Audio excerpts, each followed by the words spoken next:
2 ans après son inauguration, le centre d'excellence d'Oyo montre des avancées concrètes, fruit d'un partenariat entre le Congo, l'Organisation des Nations Unies pour le développement industriel et la société italienne Eni. Il s'impose comme un pôle scientifique majeur sur le continent africain. À Oyo, le centre d'excellence pour les énergies renouvelables souffle sa deuxième bougie. 2 ans après son inauguration, les résultats sont là. Un projet pilote de biogaz est désormais opérationnel. 9 étudiants sont engagés dans des recherches et 30 jeunes femmes ont été formées aux technologies photovoltaïques. Issu d'un accord tripartite entre la République du Congo, l'Organisation des Nations Unies pour le développement industriel et Eni, signé en 2019, ce centre s'est imposé comme un pôle scientifique de référence. Si nous sommes ici pour célébrer les réalisations du centre d'excellence d'Oyo, nous sommes aussi ici pour lui donner un nouvel élan. Il est maintenant essentiel d'accéder et d'accélérer les prochaines étapes afin de concrétiser pleinement la vision, pas la vision du centre, mais la vision du président de la République du Congo. Devenir un pôle de référence en matière d'énergie renouvelable et d'efficacité énergétique, non seulement pour la République du Congo, mais aussi pour l'ensemble de la sous-région. Le centre d'excellence d'Oyo est appelé à jouer un rôle central dans la transition énergétique juste. Cette ambition est également au cœur de la mission de l'ONUDI. Aider les États membres et pas seulement à développer des industries inclusives, durables et résilientes.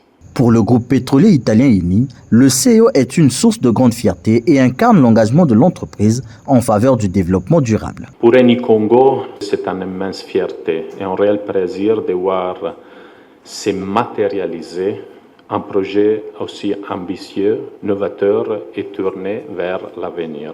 Ce centre s'inscrit dans le prolongement de notre engagement à valoriser les ressources énergétiques du pays de façon durable, à travers l'accord cadre signé dans ce sens. Le centre d'excellence d'Oyo ambitionne de devenir un joyau scientifique africain, un objectif soutenu au plus haut sommet de l'État. Pour le gouvernement, 3 défis majeurs doivent désormais être relevés.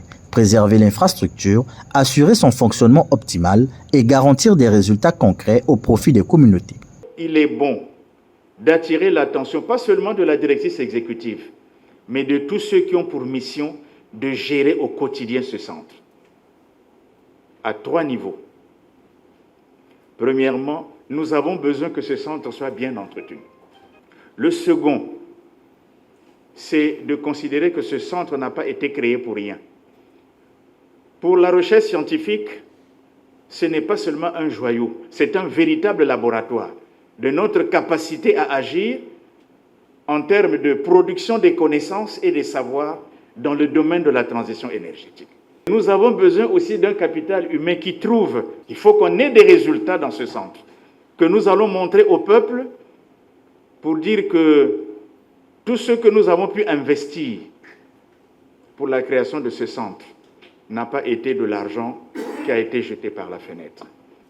Il faut associer d'autres secteurs de la connaissance qui sont indispensables pour que justement dans cette multidisciplinarité, nous arrivons à produire des connaissances qui vont être utiles pour la production des innovations.